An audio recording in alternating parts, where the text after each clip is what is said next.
Bonjour à tous. Nous allons commencer notre dernière journée de ce séminaire sur l'eschatologie impériale du souverain. Et la session est dédiée à le roi des trois religions et le souverain Messie. La première contribution vient d'Annelise Neff, qui nous parlera de Guillaume II d'Hauteville et la mort de Guillaume II. Prego. Merci beaucoup. Alors, vous voyez que j'ai eu une hésitation en fait dans le titre. J'avais donné un premier titre qui, au fur et à mesure, s'est transformé en ce que vous avez après, c'est-à-dire l'épistolat du pseudo-Falcon, une eschatologie immanente. Même si je parlerai d'empire, je le dis tout de suite. Alors, on fait un léger retour en arrière, on revient vers la fin du XIIe siècle. Et ce que je vais faire aujourd'hui, en fait, contrairement à ce qui a été fait jusqu'ici, c'est me concentrer sur un seul texte et proposer une relecture d'un texte d'ailleurs assez célèbre pour l'histoire de la Sicile des Hautes-Villes, ou plutôt pour sa fin, mais qui est en fait un texte qui a connu assez vite le succès, puisqu'un des manuscrits qui nous sont parvenus contient des annotations de la main de Pétrarque et de Boccace. Alors, je présente rapidement la source et je dis tout de suite que je ne me prononcerai pas sur l'auteur. Il y a un débat qui n'en finit pas. Il a été un temps identifié avec Hugues Foucault, abbé de Saint-Denis. Alors peut-être ou peut-être pas d'ailleurs, on penche plutôt pour non aujourd'hui. Ce qui est sûr, c'est que notre anonyme, que j'appellerai donc le pseudo-Falcon, du nom qui lui est donné au moment de la première édition, que donc cet anonyme partage un latin raffiné et des références classiques avec cet abbé, notamment connaissance de Salluste, Cicéron, Lucain, au point qu'il a été qualifié de « one of the great Latin stylists of the 12th Renaissance ». Néanmoins, donc, je considérerai comme établi, parce que j'en parlerai aussi, qu'il est aussi l'auteur d'un autre texte qui figure toujours à ses côtés dans les manuscrits, le Liber des Regno Siciliae, soit qu'il le précède, soit qu'il le suive immédiatement. Alors, est-ce que ça... Non, d'accord. On va faire comme ça, voilà. Donc vous avez le titre complet ici. On a aussi cherché à identifier le Pierre qui était le destinataire, mais là aussi, les avis varient. Alors, ce qui est sûr, c'est que cette chronique que je viens de citer, le Liber des Regno Siciliae, et qui marche la main dans la main avec l'Epistola, dans tous les manuscrits qui nous sont parvenus, est centré donc sur le royaume de Sicile et même sur la ville de Palerme, voire sur la cour royale, et qu'il suit donc les événements qui se déroulent de la mort de Roger II en 1154 à la mort d'Étienne du Perche en 1169, qui suit de peu un tremblement de terre qui frappa durement la partie orientale de la Sicile et semble refermer une parenthèse peu heureuse de l'histoire de la Sicile, telle qu'elle est décrite par cet auteur.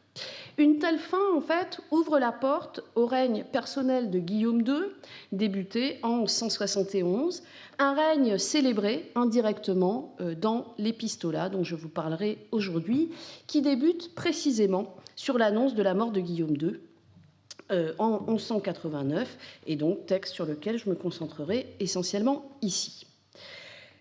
Alors, je dirais tout de suite que ce que je dirais, je vais vous le résumer rapidement, et puis ensuite je vais essayer de vous le démontrer, c'est qu'en fait, on a affaire à une lettre, à un texte qui traite plutôt de la fin d'un monde que de la fin du monde, ou, comme l'a dit Jean-Louis Fournel, alors que je n'étais pas là, ce qui prouve que je sais des choses in absentia, qu'il traite de la fin d'un temps plutôt que de la fin des temps. Un monde pensé comme un paradis terrestre, qui mobilise des images et des modèles en conséquence, mais dont, en réalité, l'horizon n'est pas céleste, mais bien impérial, hic et nunc, si je puis dire. Ce faisant, sont opposées deux manières d'envisager l'Empire, et c'est ce que j'essaierai aussi de voir. D'une part, en avoir le titre, c'est le cas d'Henri VI, et n'en rien respecter, en se livrant à la barbarie. D'autre part, ne pas emporter le titre, ne pas porter le titre d'imperator, mais mettre en œuvre un bon gouvernement en conséquence. Et ici, aucun nom n'est proposé par le texte, puisque le lignage des Hauteville est interrompu et que donc la désignation d'un rex, à même d'assumer cette fonction, doit être le fait des Siciliens. Alors, simplement, je reviens 2 minutes sur le contexte historique pour ceux qui ne seraient pas tout à fait au fait, vu qu'on a parlé quand même de périodes assez différentes. Le contexte historique est important, bien qu'il soit abordé de manière très générique dans le texte. Alors, qu'en est-il ? En 1189, Guillaume II meurt sans héritier. Vont se manifester différents prétendants régionaux, tous donc liés de manière illégitime à la dynastie des Hauteville, et ils sont donc envisagés pour lui succéder. Mais il règne relativement brièvement. C'est le cas en particulier de Tancrède de Lecce.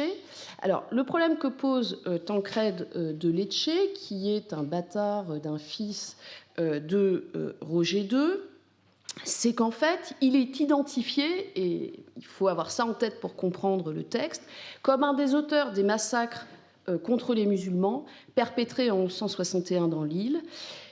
Et de fait, lorsqu'il arrive au pouvoir, une partie de la population arabo-musulmane va donc se révolter, notamment dans la région de Corleone. Il règne donc de 1190 à 1194, et son fils Guillaume III lui succède, âgé de 8 ans, pour quelques mois. Parallèlement, Constance, fille posthume de Roger II, tante de Guillaume II, que ce dernier avait marié en 1186 au fils de Frédéric Barberousse, Henri, devenu l'empereur Henri VI en 1191, et son époux revendiquent tous deux la couronne qu'Henri obtiendra en 1194. Donc, ceci est résumé ici. Alors, je ne sais pas comment on peut... Non, d'accord. Il n'y a pas de flèche, donc je vous laisse regarder. Et je poursuis. Alors, comment est organisé ce texte, pour comprendre un petit peu de quoi on parle. L'épître, en fait, s'ouvre donc sur une adresse directe au très cher Pierre, à qui l'auteur, nous dit-il, s'apprêtait à écrire, porté par une humeur printanière, quand il apprit la mort de Guillaume II. Suivent immédiatement des lamentations devant les événements qui menacent, et ces événements qui menacent, c'est donc plutôt l'irruption de hordes barbares dans l'île, et en particulier, particulièrement menaçante, parce que Palerme sera frappée.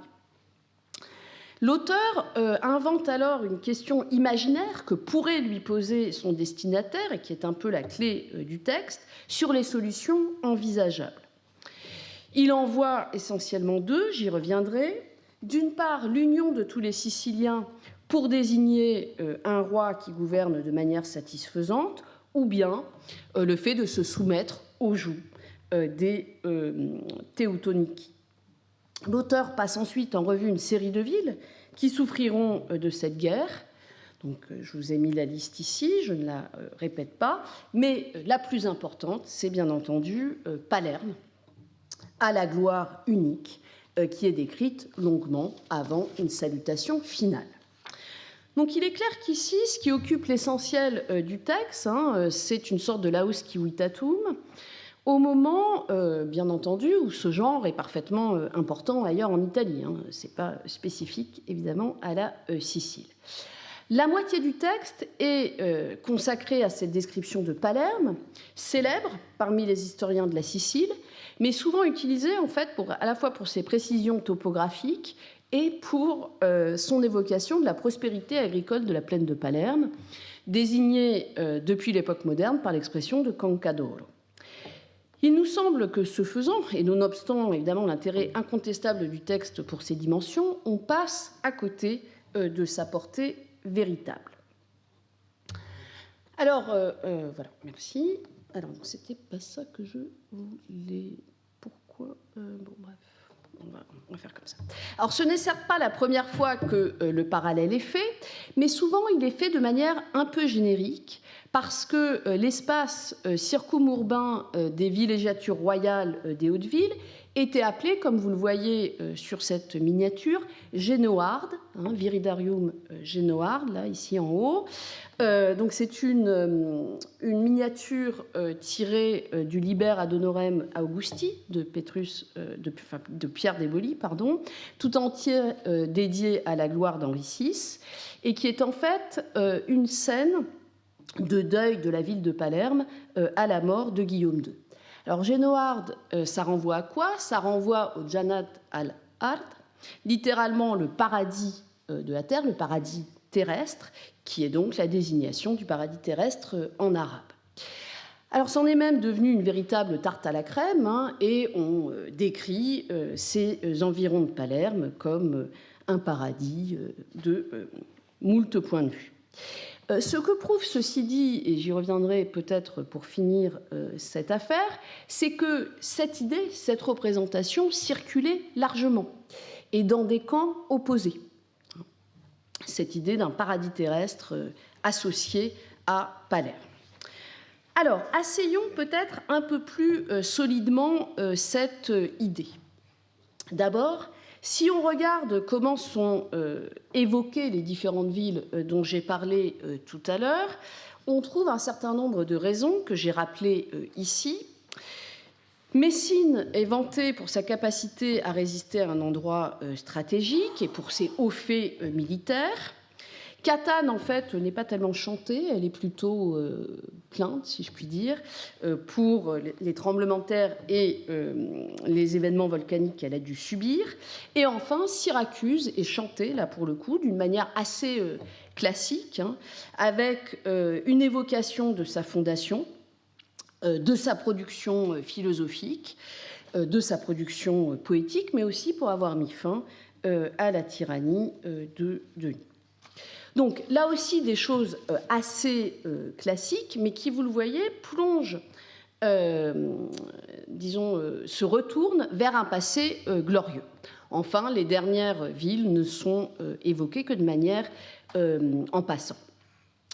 Donc on voit ici que l'auteur fait à chaque fois un minimum de référence au passé glorieux de ces villes, voire aux circonstances de leur fondation. Ce qui est relativement classique, rien de très original ici.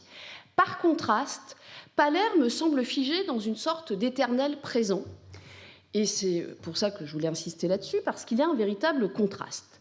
Pas un mot de son passé n'est évoqué, elle semble comme hors du temps, et seuls les éléments précis qui sont cités dans le texte, renvoyant à des personnages, qui habitent ou qui ont fondé tel ou tel endroit, renvoient strictement à la période des Hautes-Villes, dont le nom n'apparaît pourtant jamais.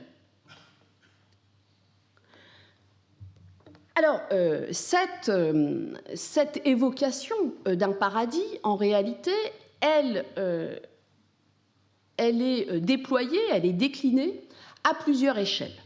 D'abord, c'est l'île même qui apparaît en passant comme un paradis qui doit être préservé des hordes de barbares, qualifié donc de Beata Insula. Une Beata Insula dont la paix interne est protégée, au moins momentanément, par son insularité. Et vous voyez que c'est opposé à un état de paix, dont je vous ai mis ici la version latine, menacé donc par les barbares. Ces barbares, et le terme de barbare revient à de multiples reprises, déclinés, donc vous le voyez, pour qualifier la langue, pour qualifier aussi les lois de ceux qui s'apprêtent à installer leur domination sur l'île. Donc ça, c'est une première échelle. Deuxième échelle, celle de la ville de Palerme, entourée de murs, devenue symbole du royaume, et l'auteur se plaît à imaginer massacres, captivités, viols, dus à ce qu'il appelle la Teutonica insania, que rien ne pourrait canaliser, au contraire, qui s'apprêterait à être alimenté. C'est aussi, autre échelle, le paradis terrestre de la plaine de Palerme, et pas seulement de la ville, qui devient à son tour paradis terrestre. Alors si on regarde ce qu'il en est au niveau de la ville même, je vous ai remis là aussi comment se décline cette description.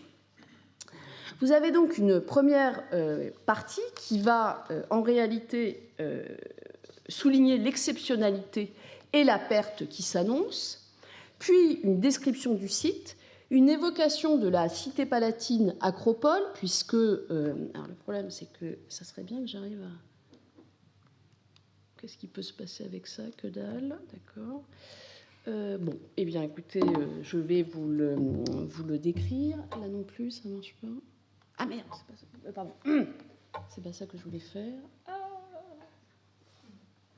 Bon, donc je vais le décrire. La cité palatine acropole, c'est ce que vous avez tout en haut de la carte. Vous savez sans doute que les cartes de Palerme, à partir de l'époque moderne, ne sont jamais orientées normalement. C'est-à-dire que, évidemment, la mer qui est en bas devrait être en haut, mais c'est une représentation classique. Et en fait, vous avez en haut la partie la plus haute de la ville, qui est le lieu du palais royal.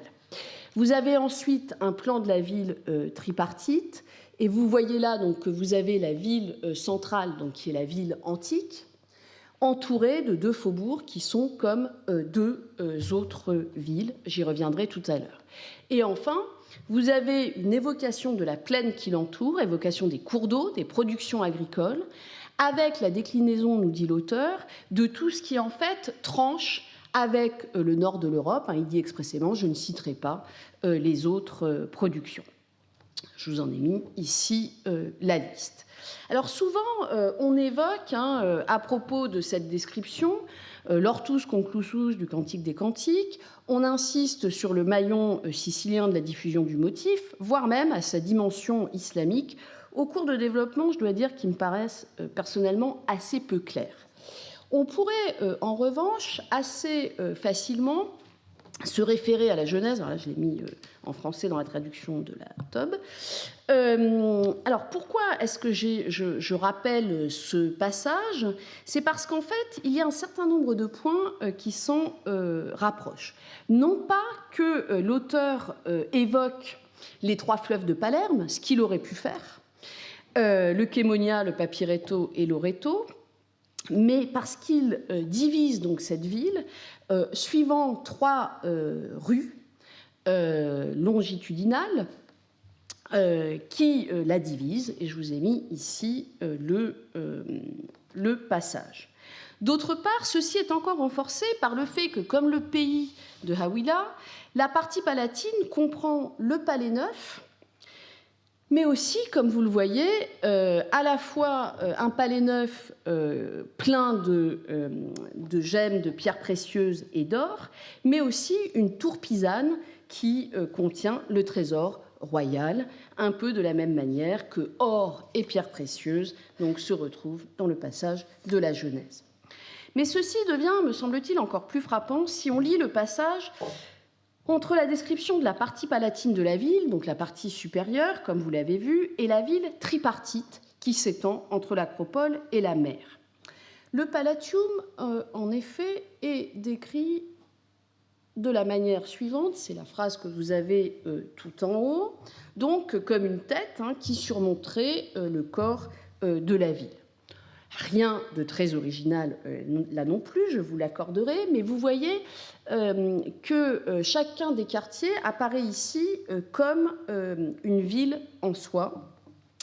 Et il me semble que cette image peut également évoquer, au-delà du parallèle entre microcosme et macrocosme, entre corps politique et corps humain, relativement banal, un écho en fait à la cartographie des mapmondes qui se développe à la même époque. Je vous ai mis là plutôt des cartes tardives, mais on peut penser à d'autres. Donc un globe terrestre divisé en trois continents, surmonté à l'Orient, donc plus souvent qu'à son tour, par la tête du Christ. Non seulement la zone palatine est elle-même enceinte, recèle or et pierres précieuses, mais elle est caractérisée comme un espace d'otium et de quies pour le souverain. La description de Palerme se termine donc sur l'idée que l'auteur préfère à la description des monuments de la ville celle des productions agricoles. Et on peut penser ici à un autre passage donc, de la Genèse. Le thème de la Sicile nourricière que trahissent ses enfants revient en effet à de multiples reprises au cours du texte. Et on trouve là un bon tiers de la description de l'épistolat qui insiste explicitement, je le disais tout à l'heure, sur tout ce qu'on ne trouve pas au nord.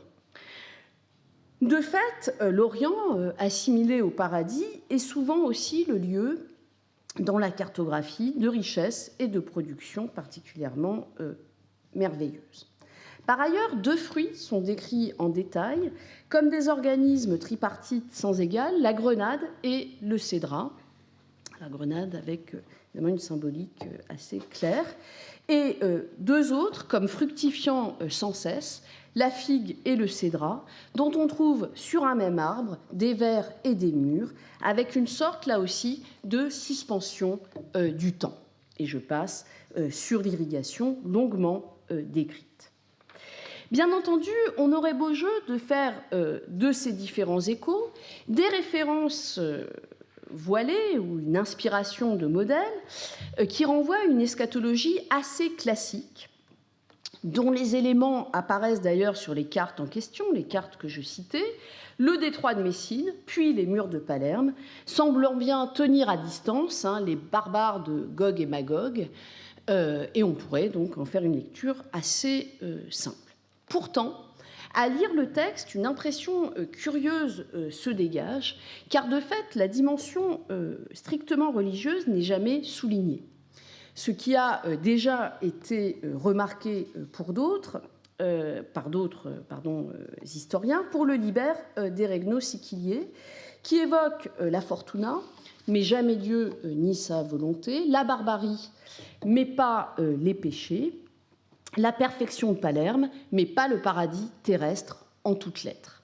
Un universel, en quelque sorte, mais un universel non transcendant. Et de fait, la solution qui est proposée par l'auteur est strictement du ressort des êtres humains, du ressort des siculi. Ceux-ci doivent s'accorder, choisir un roi s'ils veulent l'emporter sur les troupes impériales. Le choix est ainsi énoncé, une unité qu'il faut retrouver, une unité mise à mal par les tensions entre chrétiens et musulmans, à peine effleurée ici, comme s'il s'agissait de ne pas les aggraver en ne les nommant pas de manière trop précise, qui s'accompagnerait de la désignation d'un roi vertueux, ou bien le choix de la servitude sous le joug des Teutoniques. Dans les 2 cas, ce qui est visé, c'est la paix, qui semble le seul objectif de l'auteur, bien loin d'une purification dans la douleur. Mais de fait, il souligne que cette seconde option, le choix de subir le joug, aurait lieu au détriment de la fama, de la dignitas et de la patriae libertas. On voit ici que, contrairement à moult textes eschatologiques, ou développant cette dimension même de manière limitée, la victoire ne passe pas par la solution, ne passe pas par la victoire sur les musulmans. Et de ce point de vue, il conviendrait, ce que je n'ai pas fait, je l'avoue, mais qu'il faudrait faire, d'étudier un certain nombre de textes qui font d'Henri-VI celui qui pourrait être l'acteur de cette victoire à l'inverse et qui, eux, développent des dimensions tout à fait eschatologiques. On a donc ainsi ici un positionnement qui est en fait un positionnement contre d'autres prises de position qui apparaissent comme en négatif. Alors, quelle est cette solution, donc ? Elle est mise en œuvre directement dans le texte par la présentation de Palerme comme symbole impérial et symbole universel. En effet, c'est un projet conscient et perçu comme tel, auquel fait de manière allusive, auquel fait référence de manière allusive l'auteur. En effet, alors que dans la première partie de son texte, l'auteur souligne les risques que font courir à la paix les divisions entre chrétiens et musulmans, il présente Palerme comme le lieu où s'imbriquent les trois groupes de l'île, latin, grec donc, et sarrasin, pour reprendre le terme de l'époque. Il le fait à travers une série d'images et d'évocations qui sont autant d'échos du préambule à son Liber des Regno Siciliae. Une grande partie de ce dernier, en effet, le préambule du Liber des Regno Siciliae, est consacré à l'évocation de Roger II, fondateur du royaume de Sicile. Outre son intelligence, sa bravoure, le fait qu'il ait assuré la justice, la prospérité et la paix, et là on voit des échos à ce qui est demandé évidemment dans l'épistolat, est évoquée également l'action du roi. Et je vous ai mis ici la traduction de turc en français. Donc on voit ici que le royaume de Sicile, à nouveau, jouit d'une paix profonde en toute quiétude, et c'est bien là le thème récurrent, mais encore une fois ici et maintenant.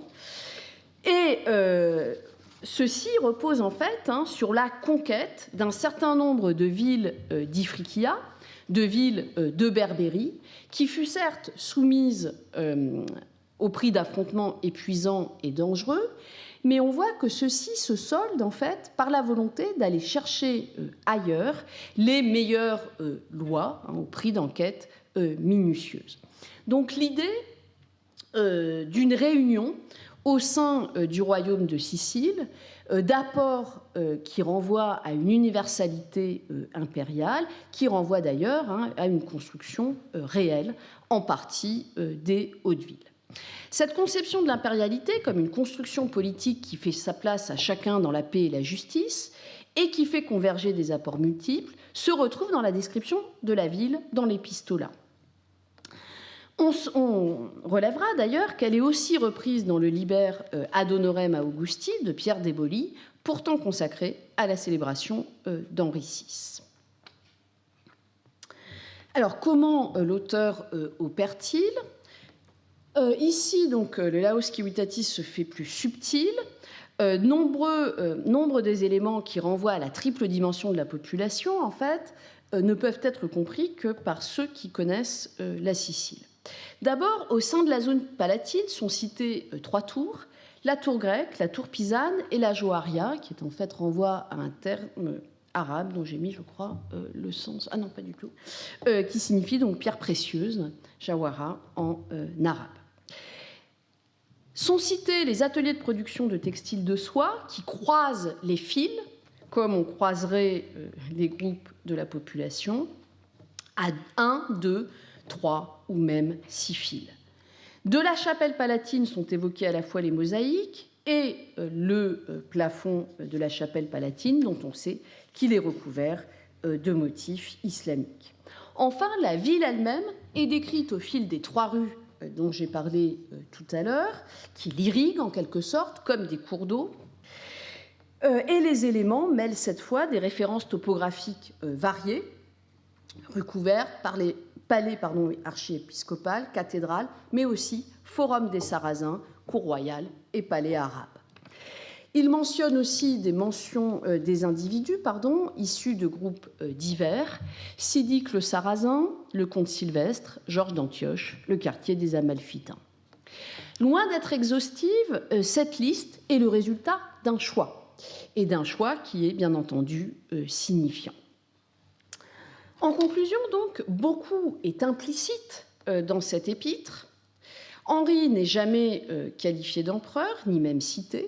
Seule son épouse Constance l'est, pour lui souhaiter de se casser les dents sur Messine. Et elle est alors accompagnée du Teutonicus Rex. Mais aussi pour souligner donc son ingratitude vis-à-vis de la terre qui l'a nourrie. La Sicile n'est pas qualifiée d'impérium, et pour cause, mais les éléments humains, institutionnels, naturels, convergent de manière à suggérer une construction qui renvoie à une universalité impériale. Le bon gouvernement et le savoir que l'auteur loue chez Roger II sont des instruments non de salut, mais du seul paradis qui vaille, un royaume en paix et prospère, D'une certaine manière, le raffinement du style et l'abondance de références de l'auteur, qui ne sont pas explicitées, participent de sa démonstration.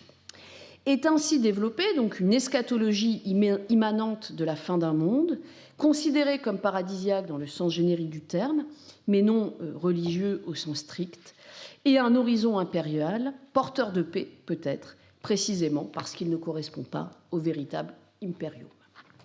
Je vous remercie.